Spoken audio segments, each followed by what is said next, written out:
आता आमचं 30,000 रुपये मेडिकल होतं किती दिवसाला? वर्षाचं. आणि डॉक्टरचा खर्च डॉक्टरचे होते 25,000 रुपये. म्हणजे दोन्ही मिळून जवळजवळ तुमचं 50,000 रुपये 50,000 जातं. 55,000. बरोबर आहे. त्याच्यातून रिटर्न काय मिळतं तुम्हाला? काय रिटर्न त्याच्यात? म्हणजे मेडिकल दिलं तर काय फायदा होतो? काहीच काय फायदा त्यातून काय फायदा? फायदा काहीच नाही. आजारी उलटा पडल्यावर तोटा होतो. माणसाला मिल्क चार्जर चारल्यावर फायदाच होतो. हो. बरोबर आहे. हो. हे काय औषध नाही. नाही, ही गुंतवणूक आहे, हा खर्च नाही. नाही. म्हणजे ते 50,000 तुमच्या जागेवर वाचले. बरोबर आहे ना? तुमचा जर हिशोब काढला तुमचे 5,000 वाचले. हो. बरोबर आहे ना? आता मला सांगा ते 5,000 झाले, त्याच्यानंतर अजून तुमचं दूध किती वाढलं सगळ्या गायांचं मिळून?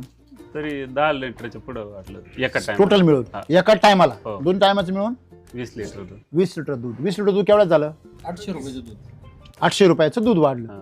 800 रुपयाचं दूध वाढलं म्हणजे महिन्याला किती झालं ते? 24,000. 24,000चं. 24,000चं दूध. बरोबर आहे. 5,000चं मेडिकल वाचलं. वाचलं. मग ते किती झाले? 24 आणि 5 29. 29. बरोबर आहे. आता गायांच्या तब्येती